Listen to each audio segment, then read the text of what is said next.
The September sun cast long shadows across the Emilian countryside as the carriage rattled along the dusty road toward Villa Monteverde.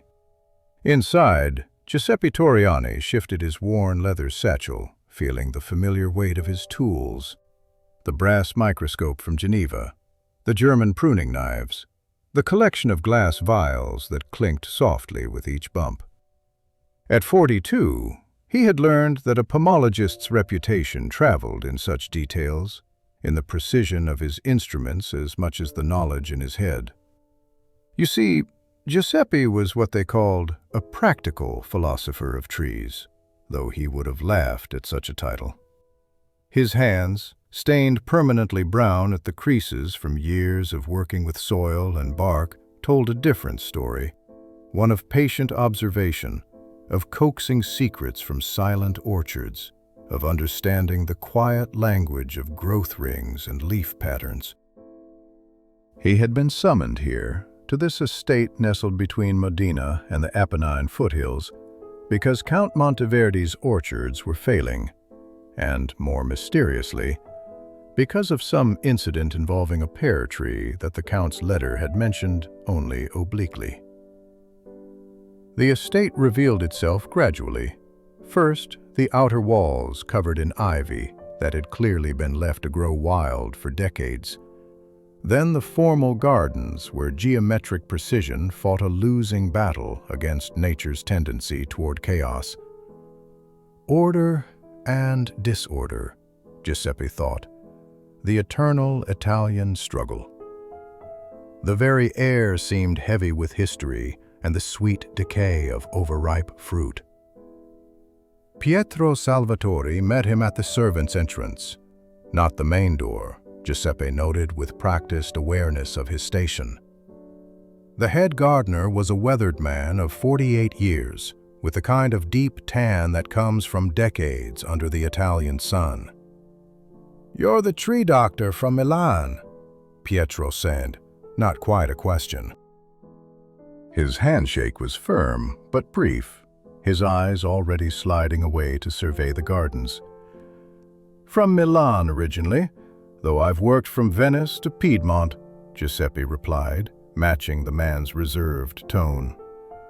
One learned quickly that establishing too much authority too soon could close more doors than it opened.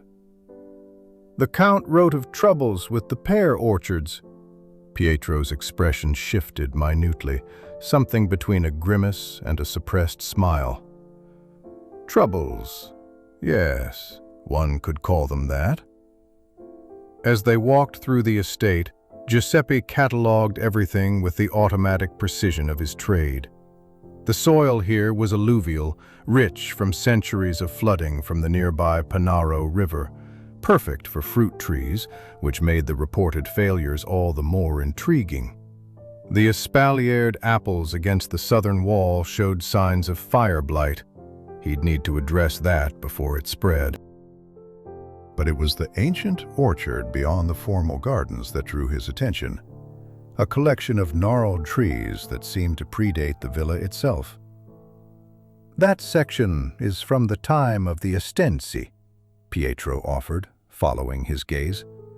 "Some say even older. The monks had orchards here before there was a villa." Count Alessandro Monteverde received him in his study 2 hours later, after Giuseppe had been shown to his quarters, a small but comfortable room above the stables, with a view of the orchards. The Count was 68, with the kind of rigid posture that suggested military service in his youth. The walls of his study were covered with maps of the new Kingdom of Italy, barely 3 years old, alongside older maps showing the patchwork of duchies and papal states that had existed before. "Signor Torriani," the Count began without preamble, "I trust you are a man of science, not superstition. I observe, measure, and conclude based on evidence, Your Excellency." "Good." "Then you won't be swayed by the nonsense the workers spread about the pear tree in the old orchard.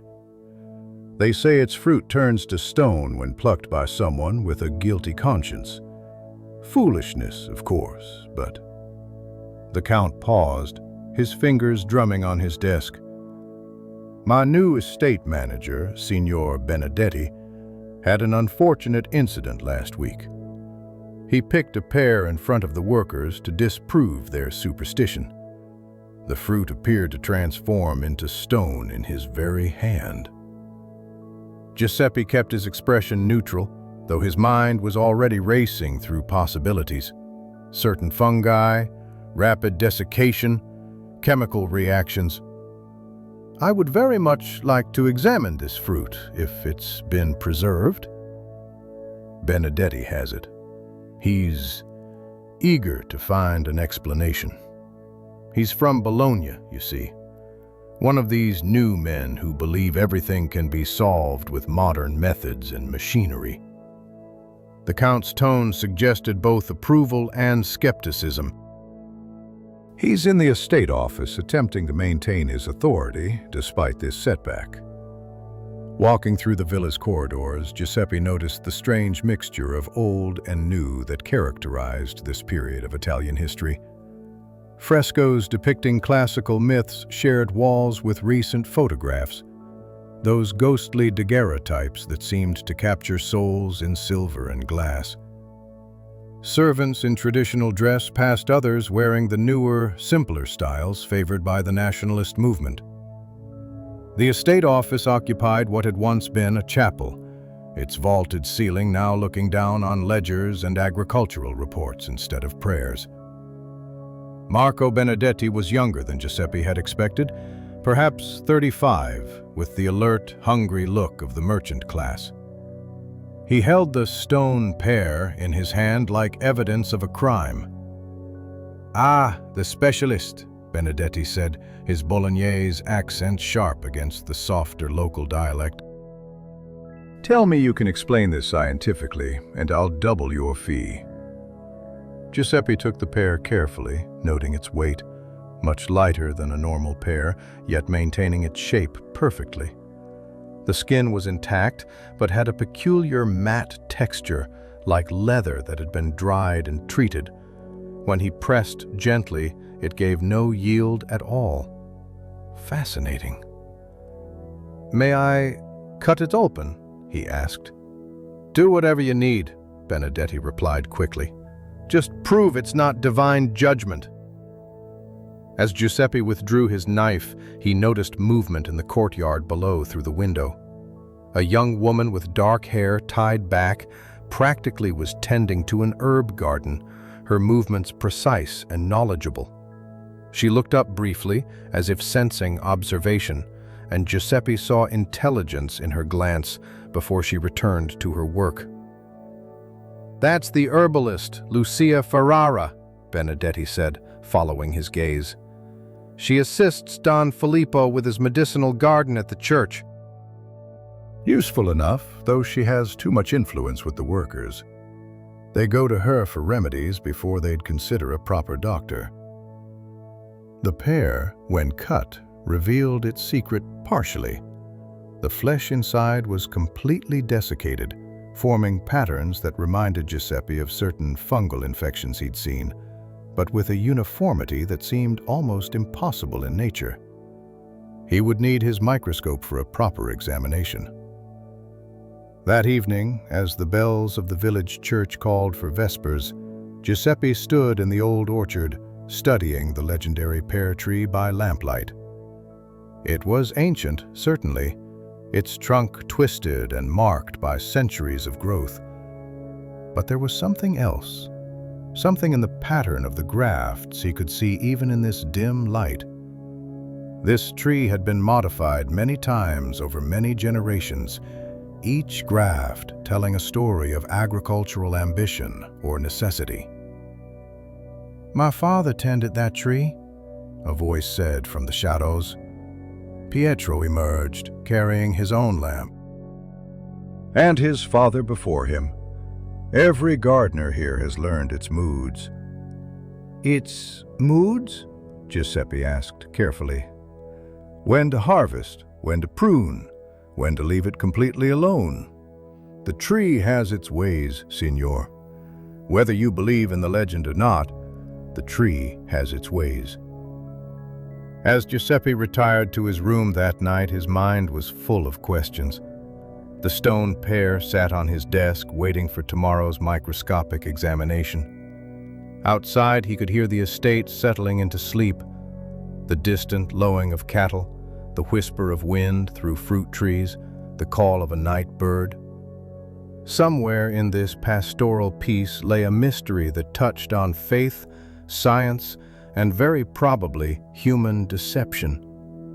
He thought of his father, a simple gardener in Milan who had scraped together enough money to send his son to the Agricultural Institute. "Learn the new ways," the old man had said, "but don't forget that the earth keeps its own secrets." Now, faced with a tree that turned fruit to stone and an estate balanced between old superstitions and new ambitions, Giuseppe wondered if he was about to uncover one of those secrets. The October morning arrived wrapped in mist, the kind that rises from the Po Valley and transforms familiar landscapes into something otherworldly. Giuseppe had been awake since before dawn, his microscope arranged on the small table by the window, the stone pear sectioned into paper-thin slices with his finest German blade. What he saw through the lens made him sit back and rub his eyes, then look again. The cellular structure was all wrong, or rather, it was too right. The desiccation pattern showed a perfect uniformity that nature rarely achieved on its own. Each cell had collapsed in identical fashion, as if responding to the same stimulus at precisely the same moment. More intriguing still were the thread-like structures woven between the cells, filaments so fine they were barely visible, even under magnification. Fungal hyphae, he thought, but of a variety he'd never encountered in 20 years of studying fruit diseases. A knock at his door interrupted his observations. Pietro entered without waiting for permission, a liberty that suggested either long service or calculated disrespect. "The Count requests your presence in the old orchard. Signor Benedetti wishes to demonstrate something." The morning's drama, it seemed, had already begun. Giuseppe found a small crowd gathered beneath the ancient pear tree. Estate workers who should have been at their duties, Don Filippo in his cassock, looking grave and somehow satisfied, Lucia Ferrara standing slightly apart with a basket of herbs, and at the center, Benedetti holding a ladder with grim determination. "Since suspicion has fallen on my character," Benedetti announced loudly, clearly playing to his audience, "I will pick another pear. This time, Signor Torriani will select the fruit, and everyone will witness that nothing turns to stone without cause." Giuseppe noticed how the workers exchanged glances, some fearful, others almost eager. The Count stood in the shadows of the colonnade, watching but maintaining his distance from the spectacle. Power observing its own limitations, Giuseppe thought. "Perhaps we should examine the tree more carefully first," Giuseppe suggested, but Benedetti was already positioning the ladder. "Science requires repetition of experiments, does it not?" the manager said with forced joviality. "Don Filippo, perhaps you would bless the attempt?" The priest, 55 years old with the soft look of good living, raised his hand in benediction. "May God reveal truth from falsehood," he intoned, and Giuseppe caught something in his expression. Anticipation? Knowledge? Giuseppe selected a pear from a lower branch, one that appeared perfectly ripe, its skin that particular shade of gold green that suggested sweetness within. He noted its position carefully. Third branch from the south, typical sun exposure, no visible disease or damage. Benedetti climbed with the aggressive confidence of a man trying to rebuild his authority through sheer will. What happened next would be debated in the village for years. Benedetti grasped the pear, twisted it from the branch with textbook precision, and began to descend. Halfway down, he stopped, his face changing from triumph to confusion to something approaching fear. It's hardening. I can feel it hardening. By the time he reached the ground, the pear in his hand was solid as marble, its surface taking on that same leather-like texture Giuseppe had observed in his specimen. The crowd stepped back as one, several making the sign against the evil eye. Don Filippo murmured about God's judgment. Benedetti stood frozen, staring at the transformed fruit as if it had betrayed him personally. "Give it to me," Giuseppe said quietly, and Benedetti handed it over with visible reluctance. The pear was still warm, body temperature roughly, and Giuseppe could swear he felt a faint vibration in it, like the last echo of transformation. "His conscience is unclean," someone whispered, and the whisper spread like fire through dry grass. "The tree knows. The tree judges." Lucia Ferrara moved forward then, her voice cutting through the murmurs. "Or perhaps the tree is ill, and we mistake sickness for prophecy." She looked directly at Giuseppe. "My father always said that plants could suffer from diseases that disguise themselves as miracles." "Your father was too curious for his own good," Don Filippo said sharply, and the crowd fell silent. There was history in that statement, layers of meaning that Giuseppe filed away for later consideration. The Count finally spoke from his position above the fray. "Enough theatrics. Signor Toriani, you have 2 specimens now. I expect scientific answers, not village gossip. Benedetti, return to your duties. The rest of you, the harvest won't complete itself." As the crowd dispersed, Giuseppe noticed how they gave the tree a wide berth, as if its judgment might extend beyond the fruit. Only Lucia lingered, pretending to gather fallen herbs while clearly waiting for the others to leave. "Your father studied this tree?" Giuseppe asked when they were relatively alone. She glanced around carefully before answering. "My father was the previous estate manager. He died 2 years ago, suddenly. A weak heart, they said." Her tone suggested she believed otherwise. "He left notebooks, observations about the orchards, about this tree especially." If you're genuinely interested in the truth, science is always interested in truth, Giuseppe replied, though he'd learned that truth and science sometimes traveled different roads. "Then come to the herbalist's cottage tonight after Compline. Bring your microscope." She gathered her basket and left before he could respond. That afternoon, Giuseppe conducted what appeared to be routine examinations of the other fruit trees, but his path kept circling back to the ancient pear. He noticed things he'd missed before, how certain branches showed different bark patterns, suggesting grafts of various ages. The oldest part of the trunk bore scars that looked almost like writing, symbols carved and then grown over by decades of bark. Pietro appeared at his shoulder with the silence of a professional gardener. "Looking for something specific?" "Understanding," Giuseppe replied honestly. "This tree has been modified many times." Why maintain such an old specimen when younger trees would be more productive?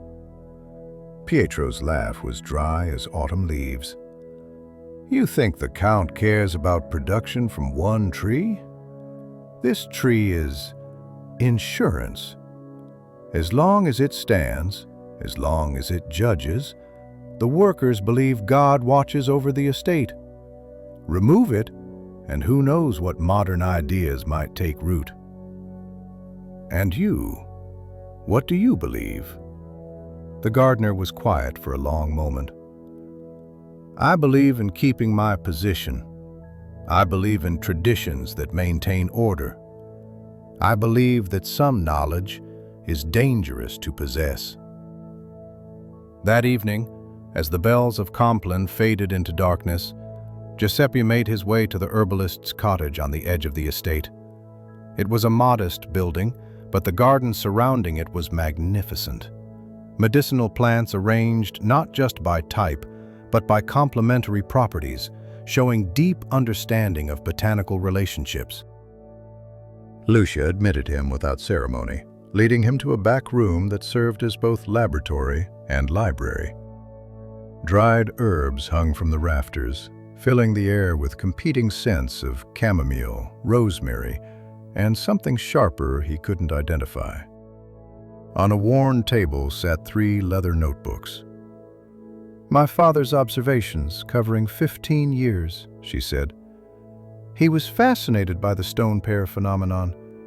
Look at this entry from April 1861. Giuseppe read the careful handwriting. "The transformation occurs only in fruit from specific branches.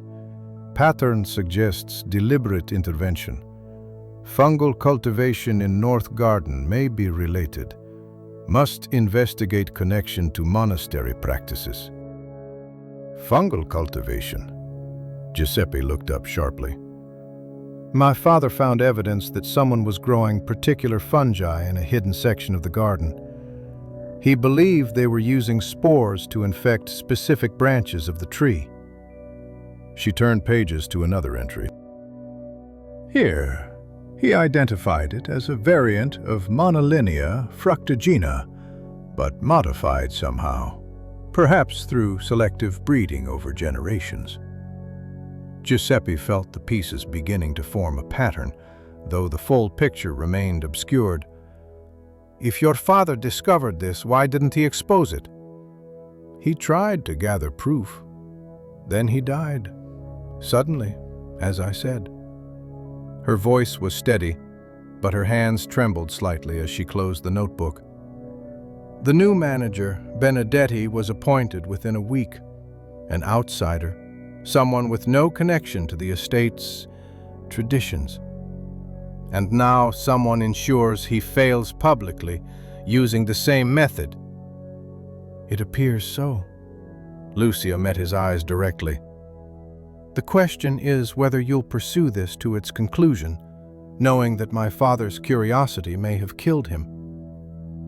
Giuseppe thought of Benedetti's humiliation, the Count's careful distance, Don Filippo's satisfied expression. He thought of his own father's words about the earth keeping secrets. Some secrets, it seemed, were actively maintained, tended as carefully as any garden. "Your father was a brave man," he said finally. "Brave men make poor fathers," Lucia replied. "They leave their children to finish dangerous work." Outside, an owl called, and somewhere in the distance, Giuseppe could hear the night patrol of the estate guards. The stone pears sat in his pocket, heavy with meaning he was only beginning to understand. Pietro's workers were burning diseased applewood in the south field when Giuseppe began his systematic examination of the pear tree. The smoke drifted across the estate, carrying that peculiar, sweet, acrid smell of agricultural necessity. He'd risen before the workers, wanting to study the tree in the honest light of dawn, when shadows couldn't hide structural details. The grafting scars told a story spanning centuries. The oldest, near the base, showed techniques Giuseppe recognized from medieval agricultural manuscripts. Crude, but effective. The kind of work done when grafting was still considered half magic, half craft. Moving upward, he could trace the evolution of pomological science in the increasingly sophisticated joins. Someone in the 15th century had added what appeared to be Byzantine stock. Another graft, from perhaps the 1700s, showed Dutch influence. This tree, he realized, was a living library of European cultivation. Fascinating, isn't it? The Count's voice startled him. The old aristocrat stood nearby, dressed for riding, but seemingly in no hurry. My grandfather once told me that tree predates not just the villa, but the very idea of Italy as a nation. Giuseppe straightened, brushing bark fragments from his hands. Your Excellency, I've found evidence of at least 5 different varieties grafted onto the original rootstock. It's remarkable that it still produces fruit at all. Yet it does, and such particular fruit. The Count's smile was thin. Tell me, Signor Torriani, in your scientific opinion, can a tree judge human character? Trees respond to their environment, to cultivation, to disease. They don't possess consciousness as we understand it. As we understand it, the Count repeated. How limiting our understanding often proves to be. After the Count departed for his morning ride, Giuseppe continued his examination, now focusing on the branches themselves.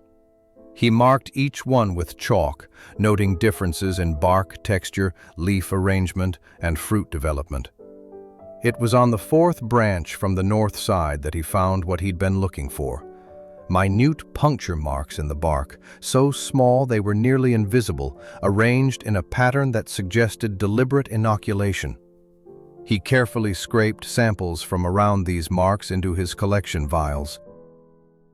Under the portable magnifying glass he carried, he could see the telltale signs of fungal growth, but controlled, limited to specific areas, as if the infection had been precisely measured and applied. The estate bell rang for the midday meal, but Giuseppe ignored it, absorbed in his discovery.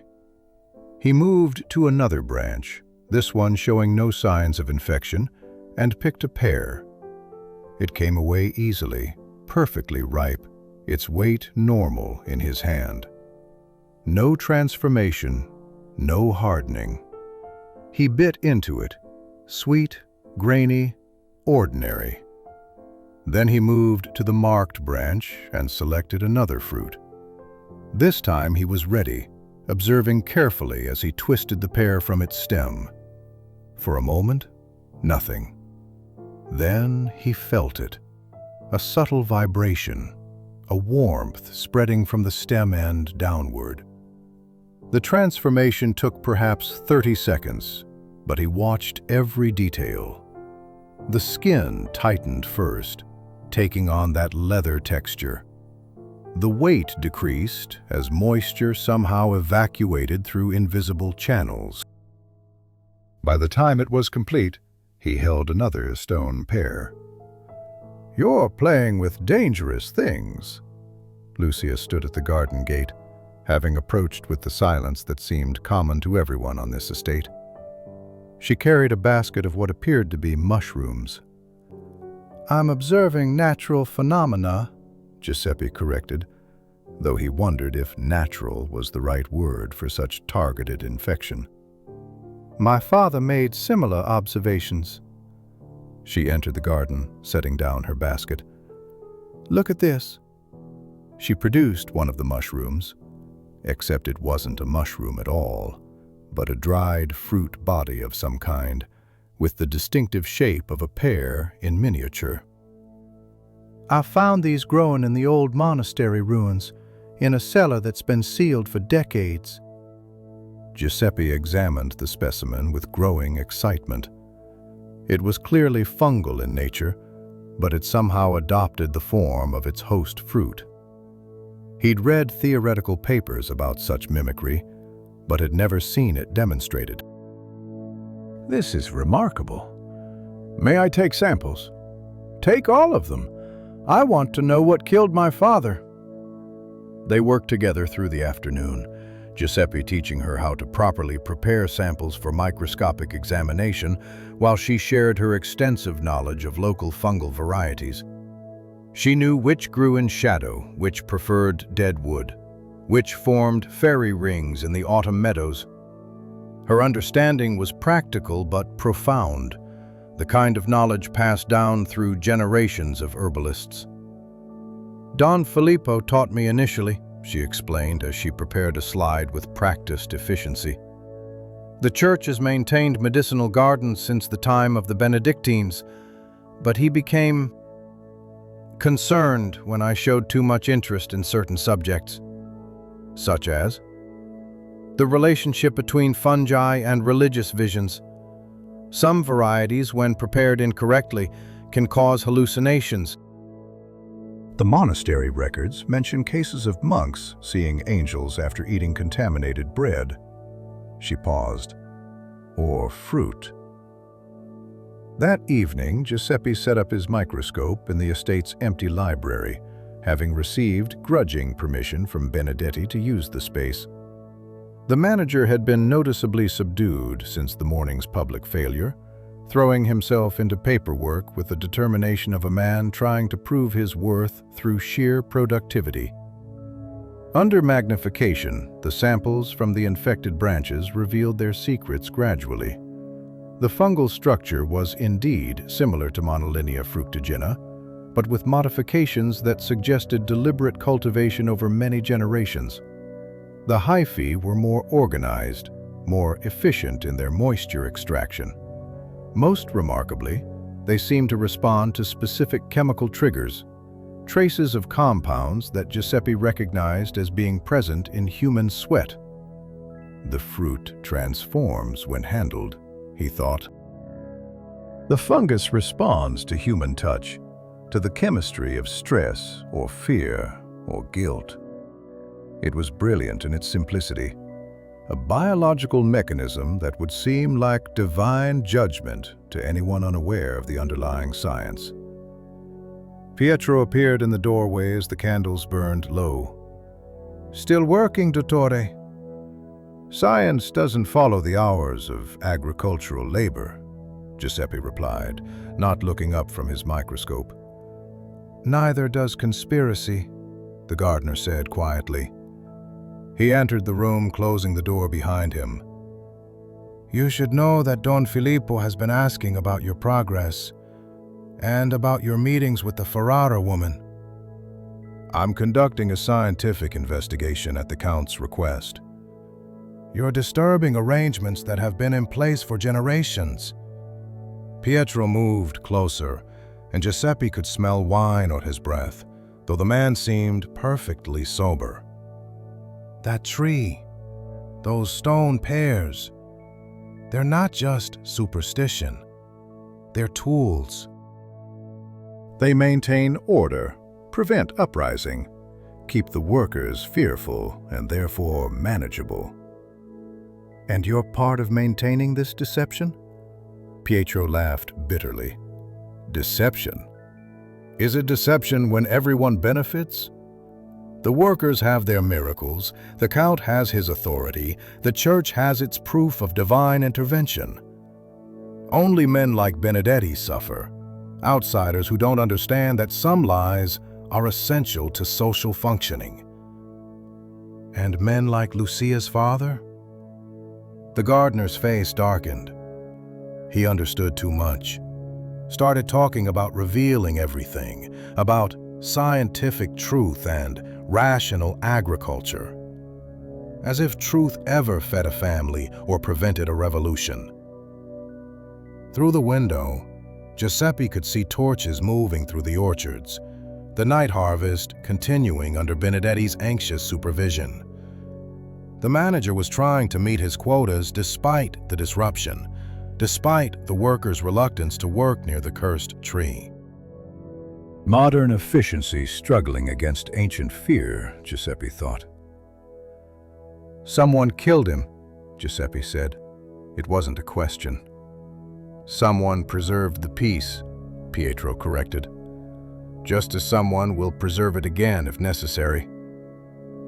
The threat was delivered so calmly that it took a moment to register. Giuseppe finally looked up from his microscope to find Pietro holding one of his German knives, testing its edge with his thumb. "That's mine," Giuseppe said. "Yes. Amazing how easily things can be misplaced on an estate this large." how easily accidents can happen in unfamiliar orchards. Pietro set the knife down carefully on the table. Think about what you're doing, Dottore. Think about whether truth is worth the chaos it might bring. After the gardener left, Giuseppe sat in the darkening library, surrounded by agricultural treatises and account books spanning centuries. Outside, he could hear the estate settling into night.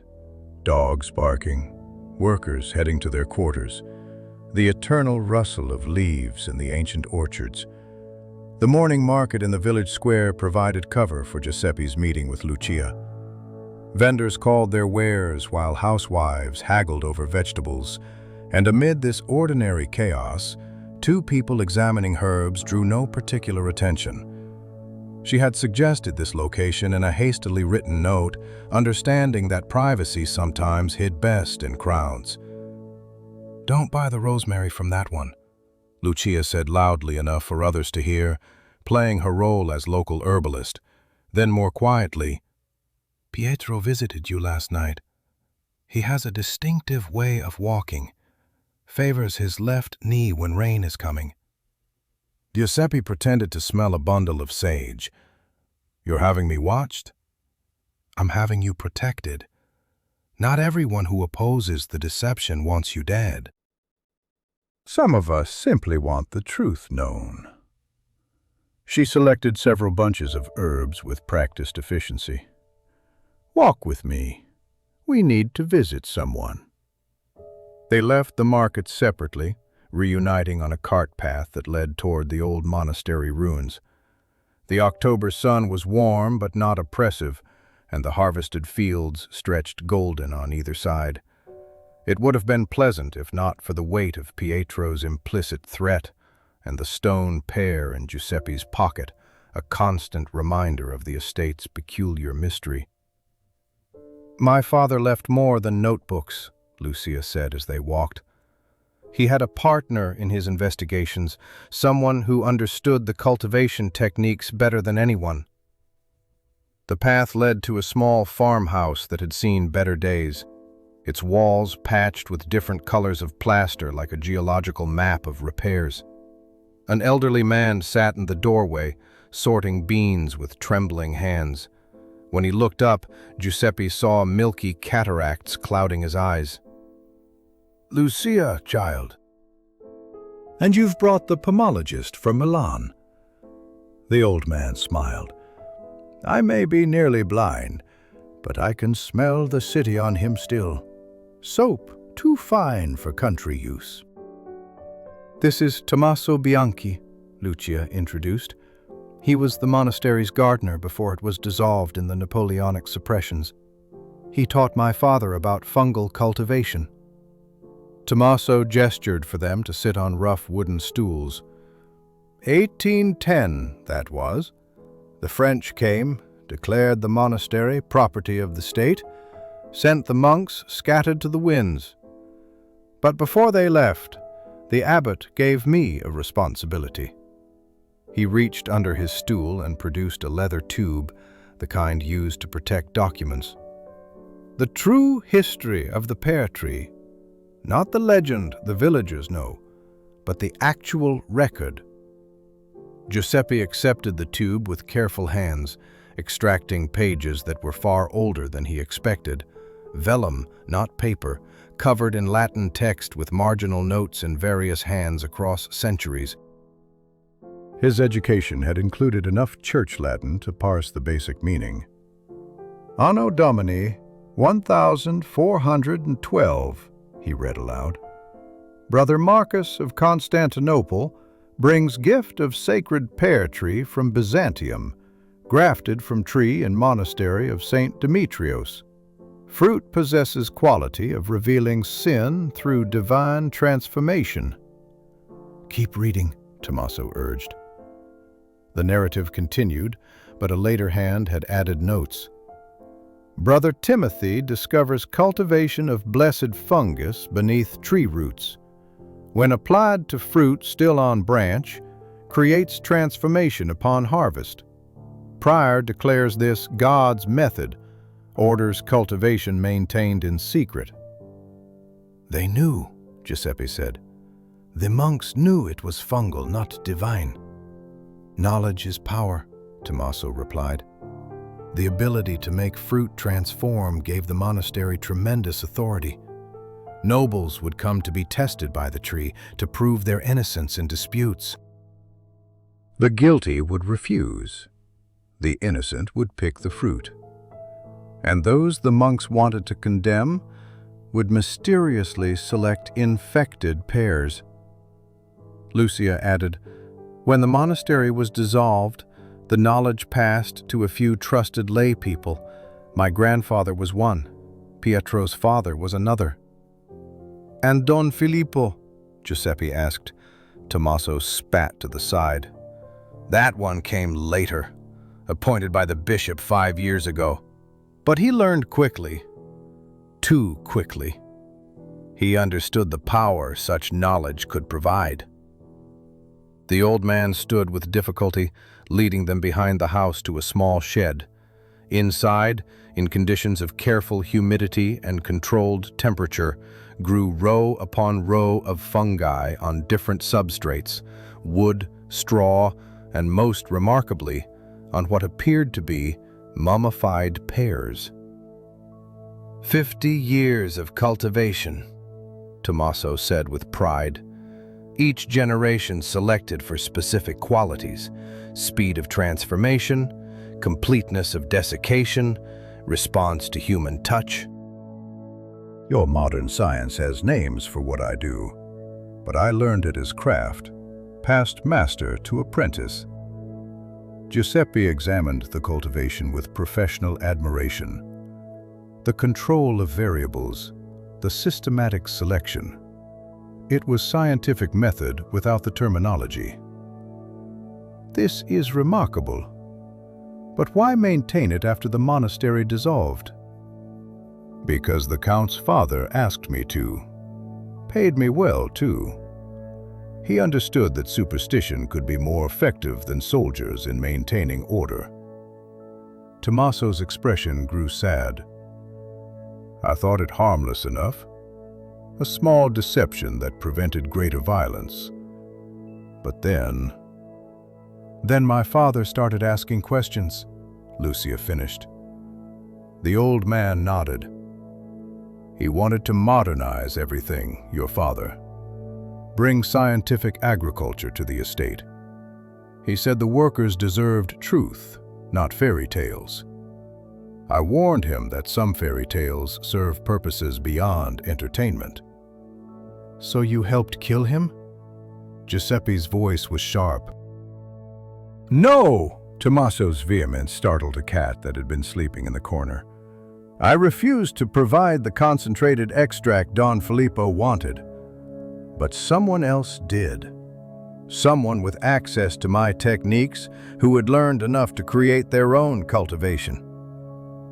Pietro, Lucia said with certainty. Perhaps. Or perhaps someone else who understood that change threatened their position. Tommaso returned to his seat, suddenly looking every one of his 70-odd years. I tell you this, young man, because I'm dying. The growths in my chest will finish me before winter's end. The knowledge shouldn't die with me, but neither should it be used for murder. Giuseppe spent the rest of the afternoon learning the intricacies of fungal cultivation from Tommaso, while Lucia served as assistant and occasional translator when the old man's dialect became too thick. The precision required was remarkable. Temperature, humidity, nutrients, timing, all had to be perfect. A mistake could result in fungi that killed the tree instead of just transforming the fruit. Or worse, that could spread to other orchards. The Count's new manager, Tommaso said as shadows lengthened, Benedetti. He's been asking about modernizing the orchards, bringing in new varieties from France. He doesn't understand that some trees are more than agricultural resources. He's also been corresponding with professors in Bologna, Lucia added. about establishing a scientific agricultural station on the estate. Giuseppe understood the implications. Such a station would bring scrutiny, examination, questions that couldn't be answered without revealing the centuries-old deception. No wonder someone had decided to discredit Benedetti publicly. As they prepared to leave, Tommaso pressed a small vial into Giuseppe's hand. "The antidote," he said quietly, "or rather, a fungicide that prevents the transformation if applied before harvest." "Your father discovered it, Lucia, in his final weeks. It's what sealed his fate, the ability to prove the miracle false." The walk back to the estate was conducted in heavy silence. The sun was setting behind the Apennines, painting the sky in shades of amber and rose that would have been beautiful if not for the weight of knowledge they now carried. They encountered a group of workers heading home from the fields who touched their caps respectfully to Lucia, but eyed Giuseppe with suspicion. "They think you're here to change things," she observed. "They're right, aren't they?" "I'm here to understand. What I do with that understanding? I haven't decided." My father had decided. He was going to expose everything at the Harvest Festival, in front of the entire district. He had prepared a demonstration showing how the fungus could be applied and then prevented. He believed that truth would free people from superstition. Instead, it freed him from life. Lucia stopped walking, turning to face him. "Do you think he was wrong? That we should maintain lies because they're convenient?" Giuseppe thought of Pietro's threat, of Don Filippo's satisfied smile, of Benedetti's public humiliation. He thought, too, of the workers' faces, their genuine fear and awe of the tree's supposed power. "I think truth without context can be as dangerous as lies without consequence." Don Filippo's church stood at the village's highest point, its campanile visible from every corner of the estate. Giuseppe climbed the worn stone steps in the pre-dawn darkness, having received an unexpected summons delivered by an altar boy who seemed half asleep and wholly frightened. The message had been brief. "Come alone, bring your scientific instruments, tell no one." The church door stood open, unusual for this hour. Inside, candles burned at every station of the cross, creating pools of flickering light that made the frescoed saints seem to move and breathe. Don Filippo waited at the altar, but not in his ceremonial robes. Instead, he wore the simple brown cassock of a working priest, stained with soil and what looked like fungal spores. "Signor Torriani, good of you to come," his voice echoed in the empty nave. "I understand you've been visiting old Tommaso, learning about our agricultural traditions." Giuseppe set down his leather case carefully. "I'm studying the estate's pomological history at the Count's request." "Pomological." The priest tasted the word like unfamiliar wine. "Such scientific terminology for what we once simply called God's work. Follow me." He led Giuseppe not to the expected scriptorium or cell, but through a small door behind the altar into a walled garden that Giuseppe hadn't known existed. It was magnificent in its organization. Raised beds of medicinal herbs, trellised vines heavy with late grapes, and, at the center, a collection of dwarf fruit trees that were clearly ancient despite their small size. "Bonsai," Don Filippo said, noting Giuseppe's surprise. "The Jesuits brought the technique from the Orient. These trees are older than the church itself, maintained by successive generations of priests. This one," he indicated a tiny pear tree no taller than a man's arm, "is a cutting from the great tree in the estate orchard. It's been growing in this pot for 300 years. The miniature tree was perfect in every detail, down to the characteristic twist in its trunk and the particular angle of its branches.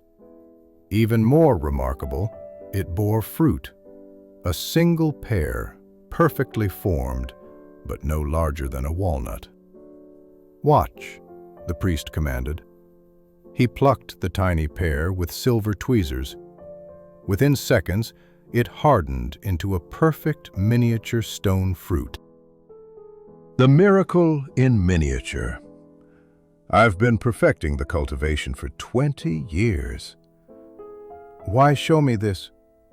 Don Filippo moved to a workbench covered with glass containers, each holding different stages of fungal growth.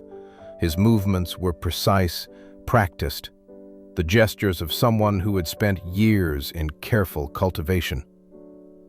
Because you're going to discover it anyway. Your type always does. Men of science, observers, catalogers.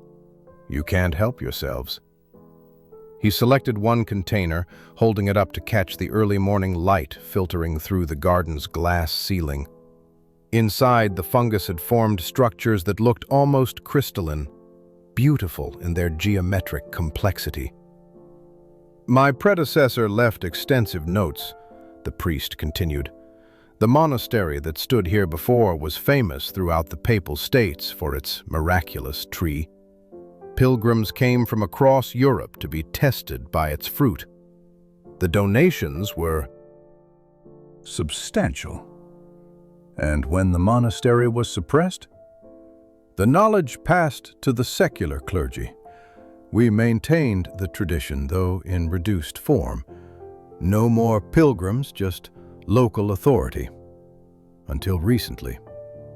Giuseppe heard something in that pause. What changed? Don Filippo set down the container carefully. Italian unification changed everything. The new government talks of seizing church lands, of secular education, of scientific progress. What power does a village priest have against such forces? But a priest who can demonstrate divine judgment, who can make fruit turn to stone at the touch of the guilty. He smiled, and it was not a pleasant expression. Such a priest maintains influence even in these modern times. So you killed Lucia's father to protect your secret? The priest's face darkened. I did not kill Sergio Ferrara, though I understand why his death was necessary. He moved to another section of the garden, where Byzantine texts lay open on lecterns, their margins filled with diagrams of fungal structures. Sergio was brilliant, but naive. He thought truth would liberate people. He didn't understand that most people don't want liberation.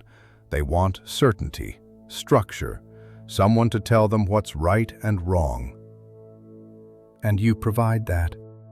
I provide stability. When Garibaldi's thugs marched through here 3 years ago, talking of revolution and equality, do you know what prevented them from burning the church and hanging the aristocrats? Fear. Fear that God watches through that pear tree, that divine judgment is real and immediate. Giuseppe examined the Byzantine texts, recognizing some of the diagrams from his own observations. The monks had been remarkably systematic in their documentation. These show multiple varieties of the fungus. 7 distinct strains, actually. Each with different properties. Don Filippo's voice took on the enthusiasm of a scholar discussing his specialty. The standard strain causes simple desiccation.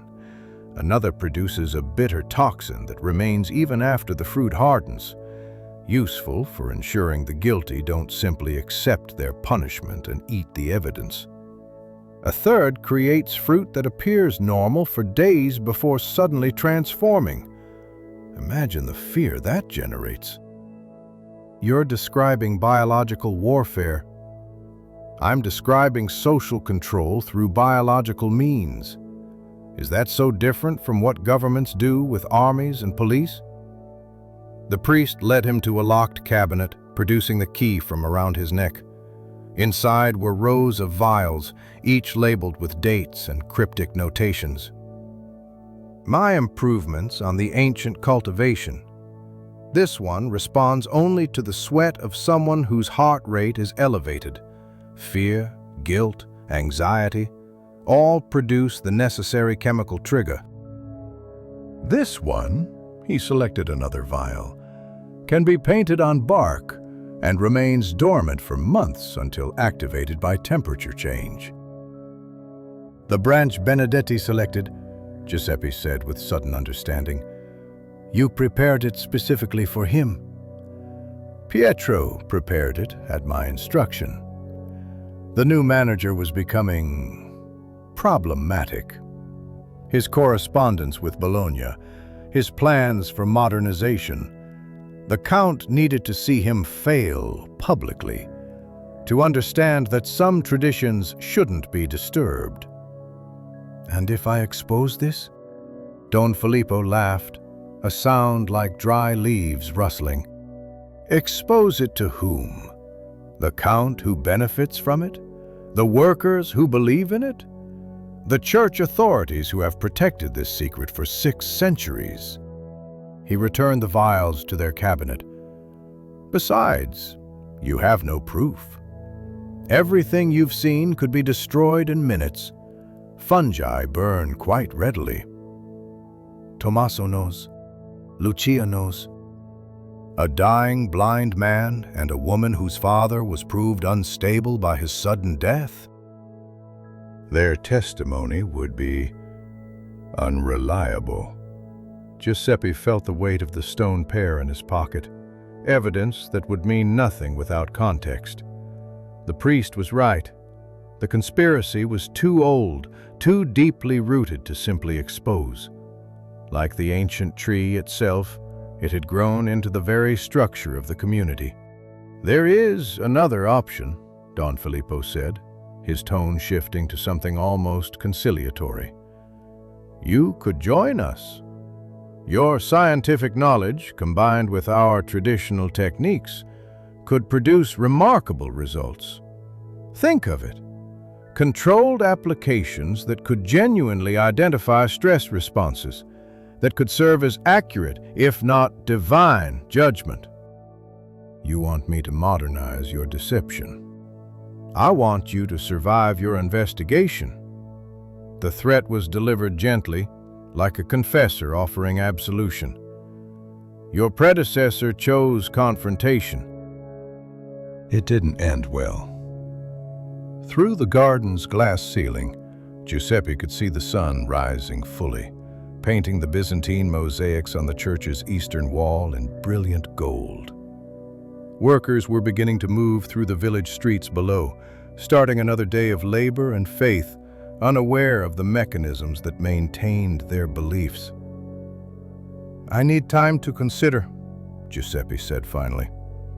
Of course, but not too much time. The harvest festival is in 2 weeks, and decisions must be made before then. Don Filippo moved toward the garden door. Oh, and Signor Torriani, that antidote Tommaso gave you. It only works if applied before the fungus fully colonizes the fruit. Once the transformation begins, nothing can reverse it. Rather like truth itself, don't you think? The autumn rain had been falling for 2 days, turning the estate's paths to mud and driving the harvest work indoors to the sorting sheds. Giuseppe found Pietro there, overseeing workers who cleaned and packed pears for shipment to Modena's markets. The gardener's face showed no surprise at his arrival, perhaps resignation, or perhaps relief. Walk with me, Pietro said simply, handing his supervision to a foreman. They left through a side door into the steady drizzle, Pietro leading toward a section of the estate Giuseppe hadn't yet explored. You've been to see Don Filippo. I can smell his incense on your coat. He showed me his cultivation laboratory. Laboratory? Pietro repeated with a bitter laugh. Trust a priest to make holy work sound scientific. My father would have called it what it was, a poison garden. They entered a grove of walnut trees, their leaves turned gold and falling like coins in the rain. Hidden among them stood a small glass house, its windows fogged with humidity. Pietro produced a key and ushered Giuseppe inside. The warmth hit immediately, almost tropical compared to the October chill outside. The air was thick with moisture and the earthy smell of decomposition. Rows of tables held containers similar to Don Filippo's, but these showed different stages of fungal development, different experimental conditions. This was clearly a working laboratory, not a demonstration. 25 years I've been at this estate, Pietro began, moving among his cultivations with practiced ease. Started as a boy, learning from my father. He taught me about the trees, the soil, the seasons, and he taught me about the stone pears. He stopped at one particular container where the fungus had formed unusual spiral patterns. This was my first successful cultivation 15 years ago. I was so proud. Don Filippo said you prepared the branch for Benedetti. I did. No denial, no excuse. Just as I prepared branches for 3 other managers before him. Men who threatened the balance, who wanted to change things too quickly. And Lucia's father? Pietro's hands stilled on the container. Sergio was different. He wasn't an outsider trying to impose new ways. He understood the tradition, respected it even. But he believed it had corrupted, become a tool for personal power rather than communal stability. So you killed him? I helped kill him. The distinction seemed important to Pietro. Don Filippo prepared the concentrated extract. I administered it. We made it look like heart failure, not difficult with the right fungal toxins. Quick, relatively painless.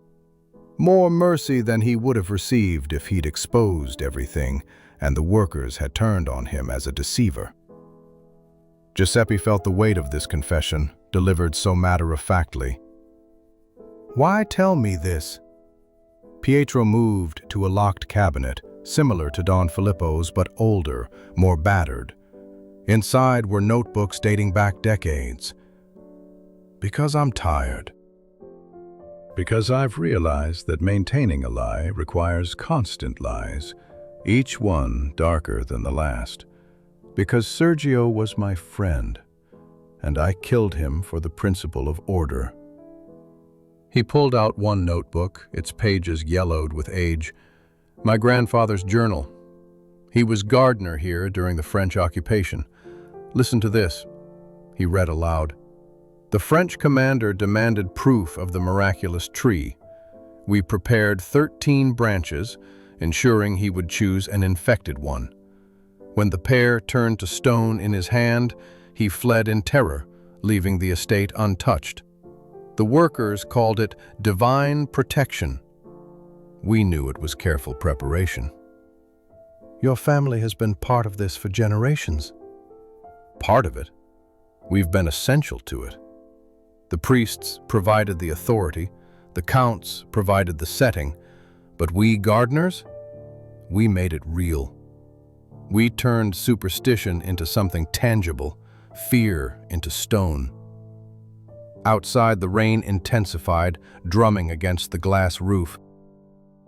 Pietro continued his tour of the cultivation, explaining techniques passed down through generations, improvements made through trial and error. It was agricultural science developed in secret, without academic recognition or peer review. The truth is, Pietro said, stopping at a table where several stone pears were displayed like geological specimens, The fungus has evolved. What started as simple monolinear has become something unique through centuries of selective cultivation. It's probably scientifically significant, a new species perhaps. But publishing that discovery would require explaining its history. Don Filippo offered to let me join your work, to modernize it. Of course he did. He sees the future. Science replacing superstition, but still serving the same purpose of control. He imagines himself as some kind of biological archbishop, using fungi instead of faith to maintain order. Pietro's voice carried deep weariness. Maybe he's right. Maybe that's evolution too. From divine mystery to scientific mystery, but mystery nonetheless. Giuseppe examined one of the stone pears, noting variations in its surface texture that suggested different fungal strains. There's another possibility. We could reveal the mechanism but preserve the tradition. Explain it as a historical curiosity, a fascinating example of agricultural innovation. You really are naive, aren't you? Pietro's laugh was without humor. The moment people understand it's just a fungus, the power disappears. The workers would feel betrayed, the count would lose authority, the church would be exposed as complicit in centuries of deception. The social order would collapse. Or it would adapt, like Benedetti is adapting. The man can barely show his face in the village. They whisper that he's cursed, that his touch withers everything. His modern methods mean nothing now. No one will follow a manager marked by the stone pear. Pietro led him to another section of the greenhouse, where young pear seedlings grew in neat rows. I've been grafting these with wood from the ancient tree, spreading the cultivation to ensure it survives even if the original is destroyed. Each one will be planted in a different location, a different estate. The tradition will continue, whether we wish it or not. You sound like you regret it. I regret many things. Pietro picked up a grafting knife, testing its edge absently. I regret killing Sergio. I regret teaching Don Filippo our techniques. He's perverted them, made them cruel rather than merely effective. I regret that my son will inherit this burden, this knowledge that chains us to deception. Your son? Training in Bologna, studying modern agriculture. I've told him nothing of this. I hope he never returns, never learns what his family truly does. He set down the knife carefully. But he will return. They always do. The estate calls them back, and then they're trapped like the rest of us. Through the fogged windows, Giuseppe could see workers hurrying between buildings, their forms blurred by rain and condensation. The estate continued its rhythms despite the weather, despite the secrets fermenting in hidden greenhouses and church gardens. There's something else, Pietro said quietly. Something Don Filippo doesn't know. The fungus is spreading naturally now. We've cultivated it so successfully that it's beginning to appear in other orchards, on other estates. Farmers are reporting stone fruits in Parma, in Reggio. The miracle is becoming a plague. Can it be stopped? With the right fungicides applied systematically? Perhaps. But that would require admitting knowledge of its nature, which would expose everything. Pietro smiled grimly. We've created a perfect trap. The lie has become self-sustaining, self-spreading. It no longer needs gardeners or priests to maintain it. Giuseppe thought of Tommaso's antidote sitting in his room, a solution that required admission of the problem. What do you intend to do? What I've always done. Tend the trees, maintain the tradition, carry the weight of knowledge. But you... Pietro looked at him directly for the first time. You have a choice. You can expose everything and watch the chaos unfold. You can join us and help manage the deception. Or you can leave, forget what you've learned, and let others deal with the consequences. There's a fourth option. I could find a way to gradually introduce the truth, to prepare people for revelation rather than shocking them with it. Pietro studied him for a long moment. Sergio thought the same. He believed in gradual enlightenment, in education overcoming superstition slowly and safely. He spent 2 years preparing his revelation, gathering evidence, building support among the more educated workers. He paused. We killed him 3 days before he planned to begin. Benedetti's office had transformed since Giuseppe's last visit. Maps of modern agricultural systems covered the walls where ledgers had been, and on his desk sat correspondence from universities in Turin, Bologna, and even Paris.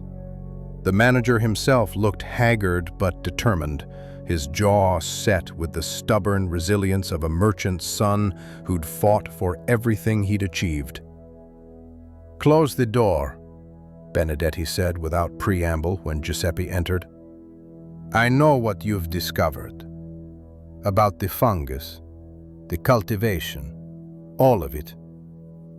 Giuseppe kept his expression neutral, though his mind raced. "I'm not sure what you mean." "Please. I may be an outsider, but I'm not stupid." Benedetti produced a stone pear from his drawer, not one of the infamous ones, but a new specimen.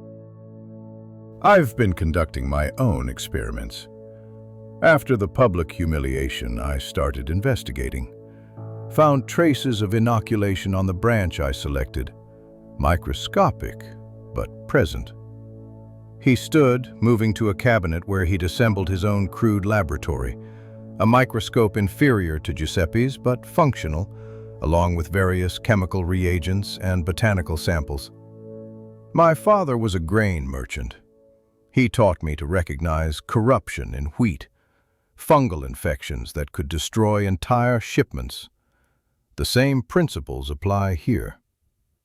If you know it's a deception, why not expose it? Benedetti laughed bitterly. Expose it? I'm already marked as cursed. Who would believe me? The workers think God himself has judged me unworthy. If I claimed it was just fungus, they'd say I was trying to escape divine judgment. He returned to his desk, shuffling through papers with nervous energy. But you're a respected scientist. Your word carries weight. You want me to reveal the truth for you. I want you to help me use the truth.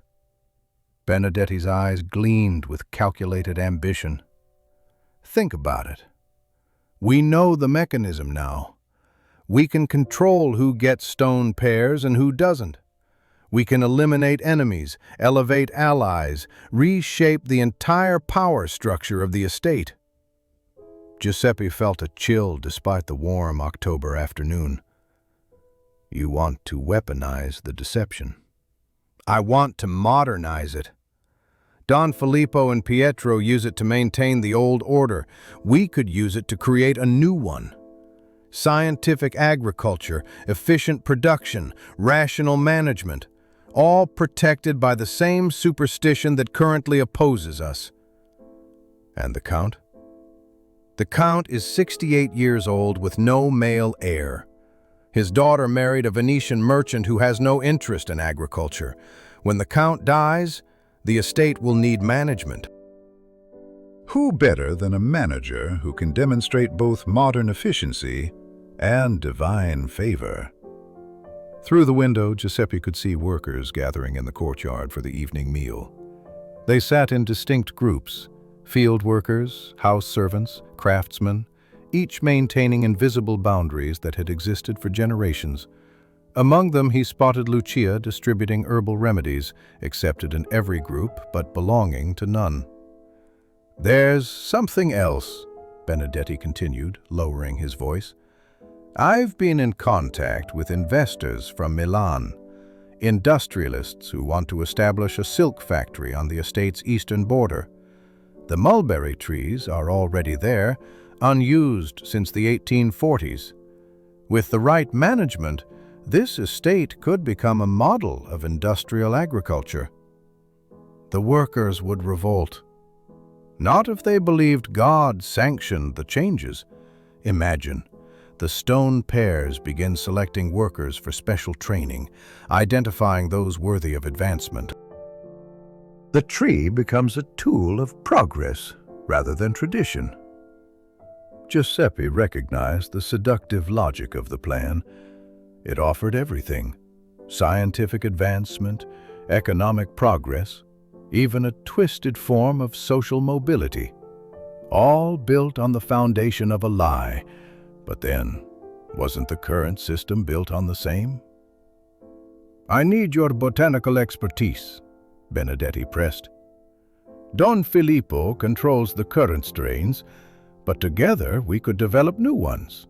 Fungi that respond to different triggers, that create different effects. We could make the tree's judgment seem even more sophisticated, more divine." "You're talking about biological manipulation of an entire community. I'm talking about using existing beliefs to achieve positive change. Would you rather leave them in medieval superstition forever?" A knock interrupted them. Pietro entered without waiting for permission, his muddy boots leaving marks on Benedetti's imported carpet. "Your Excellency requests both of you in the old orchard." There's been an incident. The walk to the orchard was tense with unspoken knowledge. Giuseppe noticed how Pietro positioned himself between them, how his hand rested near the pruning knife on his belt. The gardener knew about Benedetti's investigations, had probably known from the beginning.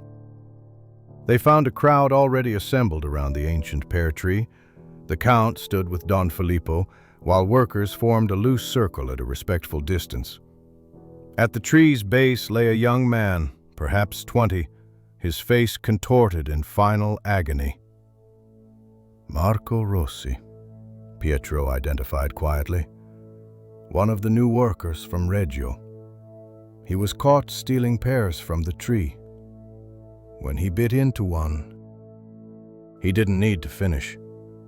Don Filippo was already performing last rites, his Latin phrases floating over the hushed crowd. Giuseppe knelt beside the body, noting the characteristic symptoms of fungal poisoning, the blue tinge to the lips, the contracted pupils. But this was different from what killed Sergio. This was faster, more violent. "A new strain," he murmured to Benedetti. "Or an old one we haven't seen before," the manager replied equally quietly. The Count's voice rose above the murmurs. "Let this be a lesson. The tree's judgment extends beyond the touch of harvest. Those who steal from it, who disrespect its sacred nature, face immediate retribution." Giuseppe saw the calculation in the Count's eyes, the way he used this tragedy to reinforce the tree's authority. A young man was dead, but the social order was strengthened. He thought of his father's words about Earth keeping secrets, wondered if some secrets demanded blood to remain hidden. After the body was removed and the crowd dispersed, Giuseppe found himself alone with the Count in his study.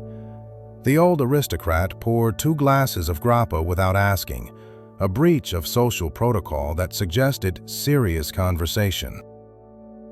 "Benedetti thinks he's clever," the Count said without preamble. "He believes I don't know about his investigations, his correspondence with industrialists." He sipped his grappa thoughtfully. "I know everything that happens on my estate, Signor Torriani. including your visits to Tommaso, your meetings with the Ferrara woman, and Pietro's crisis of conscience. Then you know the truth about the tree. I've known since I was 16. My father told me on my Saint's Day, said it was the burden of our position. We maintain the illusion because the alternative is chaos. A man just died for that illusion. Men die for all sorts of illusions. Patriotism, love, honor. At least this one maintains productive agriculture and social stability. The Count moved to the window overlooking his domain. Benedetti wants to industrialize, to transform this estate into some modern monstrosity of factories and efficiency. He thinks he can use the tree's power for his purposes. Can't he? The Count turned, and for the first time Giuseppe saw uncertainty in his eyes. That's what I need you to determine. Is the deception sustainable in a modern world? Can we maintain it through industrialization, through the changes that are inevitably coming? Or should we... He paused, choosing words carefully. Should we find a way to end it before it ends itself? You're asking me to decide the fate of centuries of tradition? I'm asking you to use your scientific knowledge to evaluate our options. Pietro says the fungus is spreading naturally now. Don Filippo believes he can control it through selective cultivation. Benedetti thinks he can harness it for progress. What do you think? Giuseppe thought of the stone pear in his pocket, of Lucia's father dying for truth, of young Marco Rossi dead from a stolen fruit. He thought of the workers' faces, their genuine faith in the tree's power, their need for mystery in an increasingly mechanical world. I think, Your Excellency, that every organism eventually evolves beyond its original purpose. The question is whether we guide that evolution or let it proceed naturally. The feast day of St. Serbonius arrived with unseasonable warmth, drawing the entire district to Villa Monteverde for the traditional harvest celebration. Giuseppe watched from his window as vendors erected stalls in the outer courtyard, selling everything from roasted chestnuts to small carved figures of saints. The irony wasn't lost on him. A Christian festival centered around a tree whose power derived from Byzantine fungi and centuries of careful deception. Lucia found him in his makeshift laboratory, where he'd been testing Tommaso's antidote on infected pear samples. She wore her festival clothes, a dark blue dress that marked her as respectable but not wealthy, appropriate for an herbalist of uncertain social standing. Don Filippo planned something for today, she said without greeting. He's been in the church since midnight, and Pietro has been moving between the greenhouse and the orchard all morning. Giuseppe set down his scalpel. They know I've been investigating. They know Benedetti has been too. It's more than that. She produced a letter from her basket. This came from Bologna yesterday, addressed to Benedetti, but intercepted by Don Filippo's altar boys. It's from a professor of natural sciences, confirming that the samples Benedetti sent are indeed infected with an unknown fungal strain. The implications were clear. External validation of the fungus would destroy Don Filippo's power completely. The priest had to act today, publicly, definitively. He's going to kill Benedetti, Giuseppe said. Or worse, he's going to make him pick another pear in front of everyone. If it transforms again, Benedetti will be driven from the estate by the workers themselves. They were interrupted by Pietro's arrival. The gardener looked haggard, as if he hadn't slept. The priest wants you both in the orchard, now, He says it's time for complete honesty." The scene that greeted them was carefully orchestrated.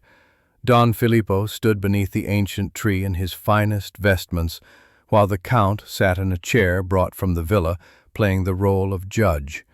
Benedetti was already there, held loosely but firmly by two field workers. The crowd had gathered in a wide circle, their festival mood evaporating into tense anticipation. "My children," Don Filippo began, his voice carrying across the assembled crowd, "we gather on this holy day to witness truth revealed. Our blessed tree has shown us that some among us harbor corruption in their hearts. But corruption goes deeper than individual sin. It touches the very nature of belief itself." Giuseppe felt the trap closing. This wasn't just about Benedetti anymore.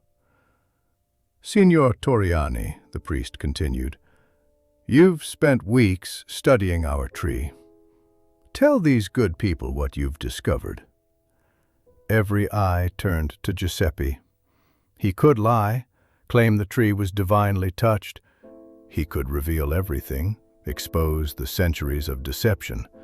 Or he could find some middle path, though he couldn't yet see what that might be. "I've discovered," he began slowly, "that this tree is indeed unique. Its fruit undergoes transformations that science is only beginning to understand." "Science?" Don Filippo smiled coldly. "Yes, let's speak of science. Tell them about the fungus, signor. Tell them about Monolinea fructigena." The crowd murmured, not understanding the Latin, but recognizing the tone of accusation. Giuseppe saw his path now. Don Filippo was forcing the revelation, but on his own terms. "There is a fungus," Giuseppe admitted, "but not one that occurs naturally. This particular strain has been cultivated for centuries, refined by generations of gardeners and priests working to create something unprecedented." "Lies!" someone shouted from the crowd. "The tree is blessed!" "Both can be true," Giuseppe continued, raising his voice. "Consider, what is a miracle but God working through natural means? Did he not create fungi as he created all things? Could he not choose to work his judgment through the mechanisms of his creation?" Don Filippo's expression shifted from satisfaction to uncertainty. This wasn't the complete exposure he'd planned.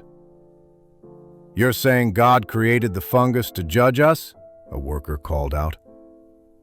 "I'm saying that for 600 years, holy men have worked to perfect God's tool. The monks who brought the tree from Byzantium, the priests who maintained it, the gardeners who refined its power, all were instruments of a divine plan." Pietro stepped forward then, surprising everyone. "It's true. My family has been part of this holy work for generations. We thought we were deceiving you, but perhaps we were being used for a higher purpose." The crowd was wavering, caught between disbelief and the desire to maintain their faith. Giuseppe pressed on. "The transformation you witness isn't random. It responds to the chemical signatures of human emotion: fear, guilt, anxiety. Only something designed by a higher intelligence could be so precisely attuned to human nature." "Then let us test this divine instrument," Don Filippo declared, recovering his composure. "Signor Benedetti, you who would bring modern changes to our ancient estate, pick a pear. Let God judge your intentions." Benedetti looked at Giuseppe, understanding flooding his face. The narrative had shifted, but the power dynamic remained. He was still the outsider, still the threat to tradition. "I'll pick one," Lucia said suddenly, stepping forward.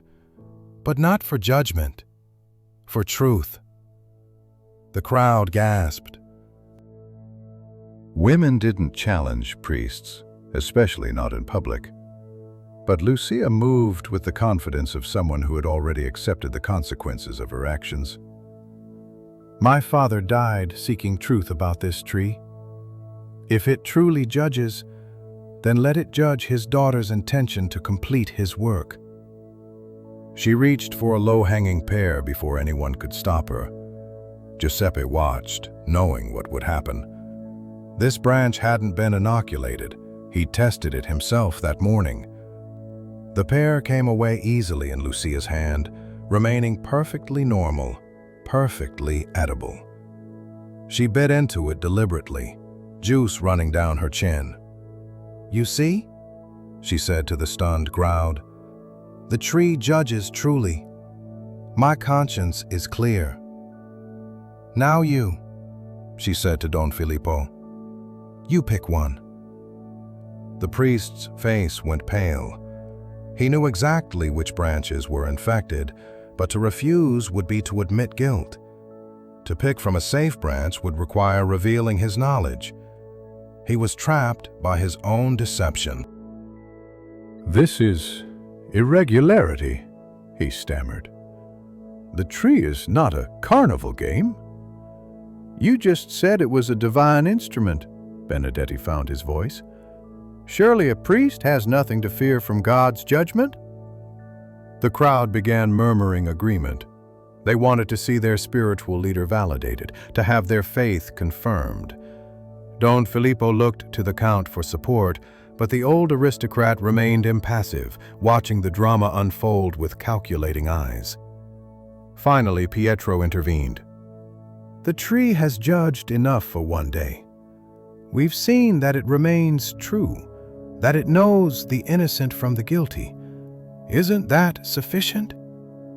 "No," Giuseppe said, surprising himself with the firmness of his voice. "There's something everyone needs to know." He pulled out Tommaso's vial of antidote. "This solution can prevent the transformation. It was discovered by Sergio Ferrara before his death. If applied to the fruit before picking, the fungus cannot activate." He walked to the tree, selected a branch he knew was infected, and sprayed several pears with the antidote. Then he picked them one by one, each remaining normal in his hands. "You see? The divine can be influenced by human knowledge. This isn't sacrilege. It's partnership. We can work with the tree's power, guide it, refine it, make it serve justice rather than fear." Don Filippo's face contorted with rage. "Heresy! You corrupt God's work with your chemistry!" "I complete it," Giuseppe countered, "just as you've been completing it with your selective cultivation, your careful choice of which branches to infect. The only difference is, I'm honest about it." The revelation hung in the air like morning mist, neither fully formed nor easily dismissed. The crowd stood frozen, uncertain how to process what they'd witnessed. Faith and skepticism warred in their faces, tradition and progress pulling them in different directions. It was the Count who broke the silence. "Enough theology and science for one festival. What we've learned today is that our tree remains special, whether through divine providence or human cultivation. It will continue to stand as a symbol of our estate's unique heritage. Those who respect it have nothing to fear. Those who don't," he glanced at Benedetti, "would do well to seek employment elsewhere." The dismissal was clear, but so was the compromise. The tree would remain, its mystery preserved even if its mechanism was partially revealed. The workers could choose their own interpretation of what they had witnessed. The November rain had returned, gentler than October's downpours, but persistent, washing the estate in a gray melancholy that suited the aftermath of revelation. 3 days had passed since the festival, and the villa had settled into an uneasy quiet. Benedetti had departed for Bologna that morning, his modern agricultural dreams packed away with his correspondence from universities that would never transform this ancient soil. Giuseppe found himself in the Count's study, summoned for what both men knew would be their final substantial conversation. The old aristocrat looked frailer than before, as if the festival's drama had aged him years in days. "You handled that well," the Count said, pouring grappa despite the early hour. "Better than I expected. You gave them enough truth to feel enlightened, but not so much they felt deceived." "They were deceived, Your Excellency. We all were." "Were we? Or were we participants in a collective agreement to believe something that served everyone's purposes?" The Count moved to his window, watching workers prune the grapevines in preparation for winter. "Don Filippo has requested transfer to a parish in Tuscany." The bishop approved it remarkably quickly. Apparently, rumors of our miraculous tree have reached ears that would prefer such miracles remain unexplained. "And Pietro?" "Pietro remains. He'll continue tending the tree, though perhaps with less active intervention. He's agreed to let the infected branches die naturally, to stop creating new ones. The miracle will fade gradually, becoming memory, then legend, then perhaps just a story grandmothers tell." Giuseppe considered this slow dissolution of centuries of tradition. "It seems a gentler death than sudden exposure would have been." "Death or transformation?" The Count turned from the window. "You've given my workers something perhaps more valuable than blind faith, the possibility of choosing their belief. Some will continue to see God's hand in the tree's judgment. Others will appreciate the ingenuity of their ancestors. Both views can coexist, at least for a generation or two."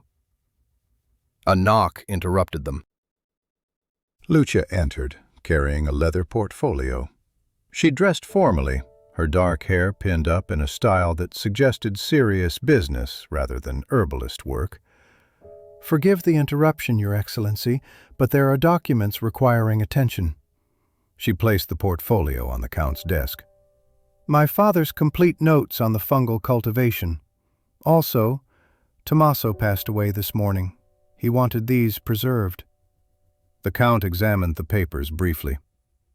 "Your father was remarkably thorough. These could be valuable to the right scholar."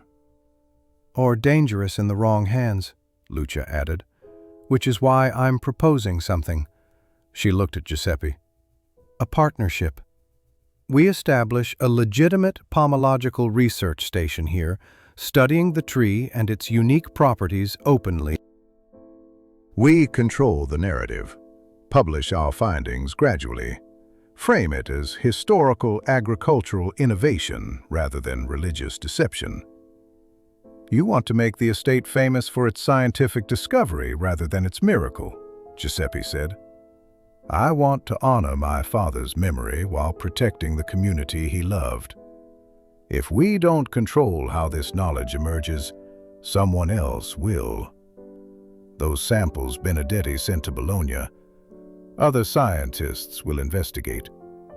Better we guide that investigation." The Count laughed, surprising them both. "A woman directing scientific research. How modern. How thoroughly opposed to everything this estate has traditionally represented." He paused, considering. "Do it." "Your Excellency?" Giuseppe couldn't hide his surprise.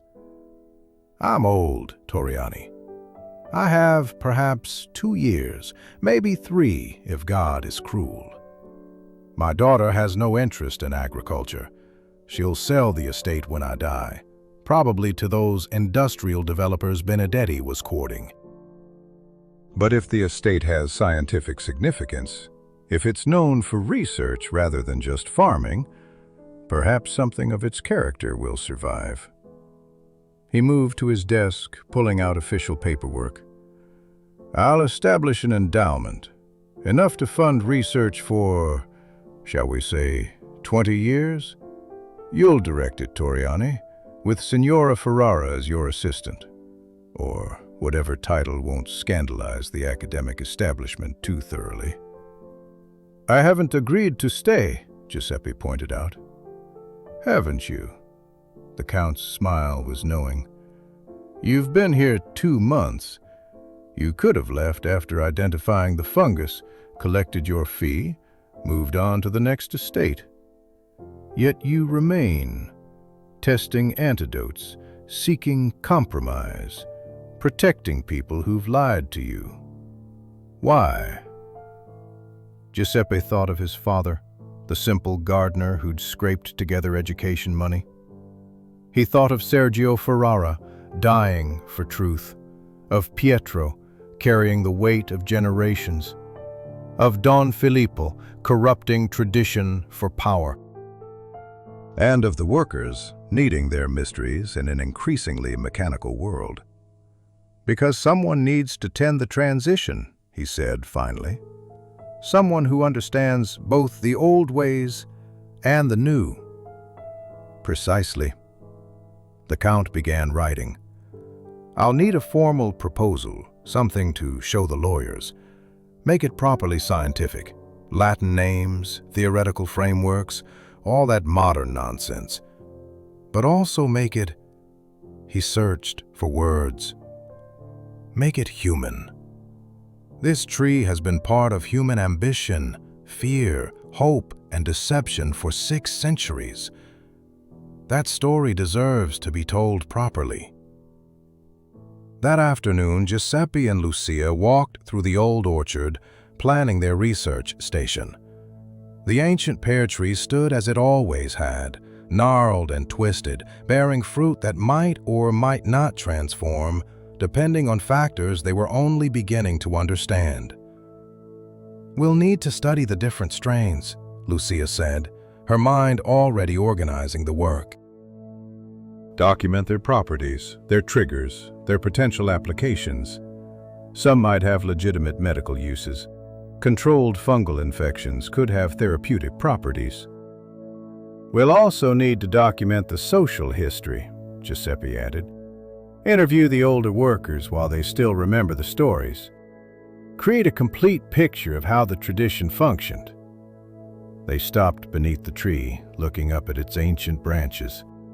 Some bore marks of recent infection, others showed only natural aging. The tree itself was neither good nor evil, neither divine nor corrupt. It was simply an organism that humans had shaped to serve their purposes, and that had shaped them in return. Your father would be proud, Giuseppe said. My father would be appalled that I'm preserving any part of the deception, Lucia corrected. But he'd understand the necessity. Truth without context is just another form of violence. Pietro appeared from behind the garden wall, carrying his pruning tools. He'd aged visibly since his confession, but seemed more at peace. You'll need these, he said, offering Giuseppe a set of specialized grafting knives. They were my grandfather's. If you're going to maintain the tree properly, you'll need the right tools. You're staying? Giuseppe asked. Where would I go? This is my world. These trees are my responsibility. Besides, he smiled slightly, someone needs to teach you the difference between natural dieback and fungal damage. Your scientific training only goes so far. That evening, as candles were lit throughout the villa, Giuseppe stood in what would become their laboratory. He'd written to colleagues in Milan, Turin, and Geneva, carefully describing a unique agricultural discovery that warranted investigation. He'd framed it as historical botany, as anthropological science, as everything except what it truly was.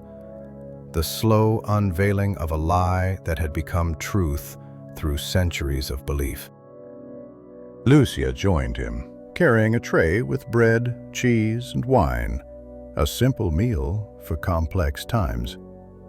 I've been thinking about the name for our research station. Oh? The Ferrara Institute for Pomological History.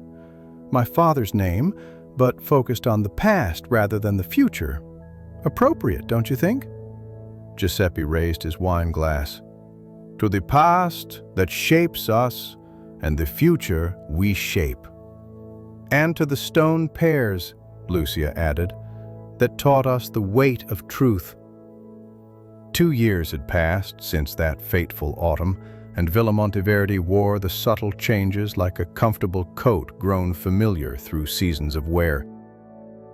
The November sun, weak but persistent, illuminated the new class laboratory built beside the old orchard, where students from Bologna and Turin now came to study what scientific journals carefully termed historical agricultural practices of the Emilian estates. Giuseppe stood in his workroom, no longer the cramped space above the stables, but a proper study adjoining the laboratory. His hands, still stained at the creases from soil and bark, now also bore the particular discoloration that came from chemical reagents and preservation solutions. At 44, he'd found an unexpected peace in this marriage of old knowledge and new science. Through his window, he watched Lucia teaching a group of young scholars how to identify fungal infections in fruit trees. She wore the dark dress of a respectable widow, a fiction they'd maintained to explain her authority in academic circles that wouldn't otherwise accept a woman's expertise. Her invented late husband, a respected botanist from Padua, had conveniently left her with just enough knowledge to assist the distinguished Signor Torriani. The truth of her expertise, hard-won through generations of herbalist wisdom and her father's careful notes, remained their private understanding. The ancient pear tree still stood at the garden's heart, though it bore fewer fruit each year. The infected branches had been allowed to die naturally, as Pietro had promised, and new growth showed no signs of the cultivated fungus. Yet visitors still came to see it, drawn by stories that had transformed from miracle to history, from divine judgment to human ingenuity. "You have a visitor," Pietro announced from the doorway. The gardener had aged well into his 50 years, finding peace in the gradual revelation of his family's secret. His son had indeed returned from Bologna, bringing modern techniques that complemented rather than replaced traditional methods. Together, they maintained the estate's orchards with a balance of old wisdom and new science. The visitor was unexpected. Benedetti, looking prosperous in a well-cut coat that spoke of success in northern ventures. His face had lost the hungry ambition that once defined it, replaced by something more tempered, more thoughtful. "Signor Torriani," he greeted formally, then with genuine warmth. "Giuseppe, I heard about the Count's passing. I wanted to pay my respects." They walked through the orchards, past trees heavy with the season's last pears. The Count had died 6 months ago, peacefully in his sleep, having lived just long enough to see the research station established and recognized by the Royal Agricultural Society. His daughter had indeed sold the estate, but with provisions protecting the research station for 20 years, as promised. "You've done something remarkable here," Benedetti observed. "You've found a way to preserve truth and tradition simultaneously." The journals I've read describe your work as groundbreaking in the field of ethnobotany. "We simply documented what existed," Giuseppe replied. "Lucia deserves most of the credit. Her understanding of the relationship between folklore and agricultural practice has opened entirely new avenues of research." They stopped beneath the ancient tree. Someone, probably one of the students, had left flowers at its base, a tribute to something they couldn't quite name but felt deserved recognition. "Do you know what happened to Don Filippo?" Benedetti asked. "He died last year in Tuscany, peacefully, they say. He never spoke publicly about the tree again, though I heard he maintained a private garden of medicinal plants until the end." "And the miracle?" Giuseppe picked a pear from one of the uninfected branches, its weight normal and honest, in his hand.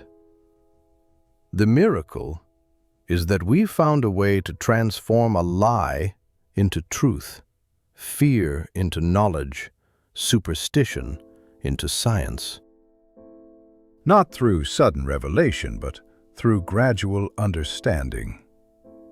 Benedetti bit into a pear from his own picking, savoring its ordinary sweetness. "I hated this place when I left. Felt it had defeated me, humiliated me.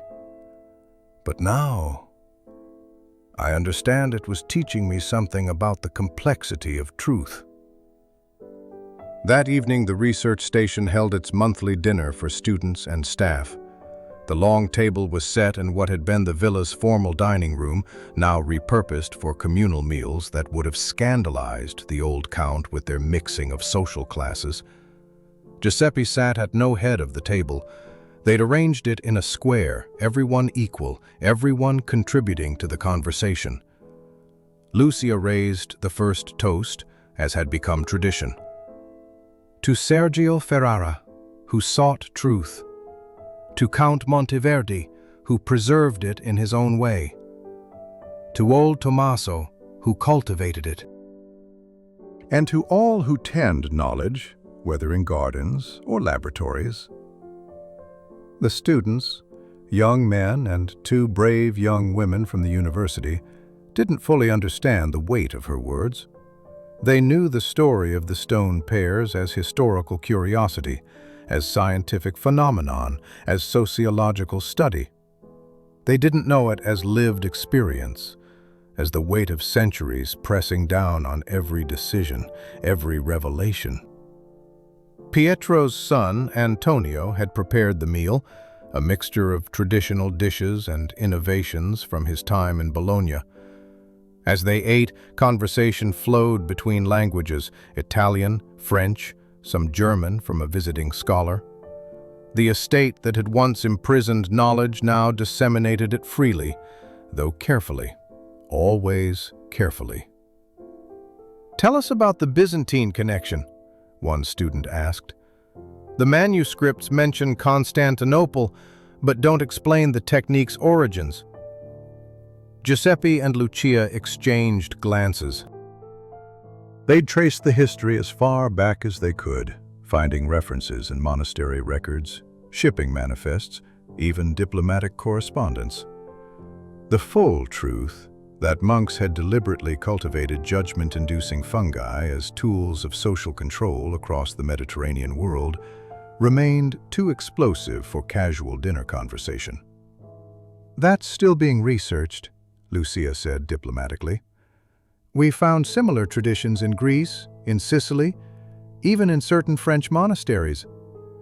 It seems the technique developed independently in multiple locations, then spread through religious networks." After dinner, Giuseppe walked alone through the old orchard.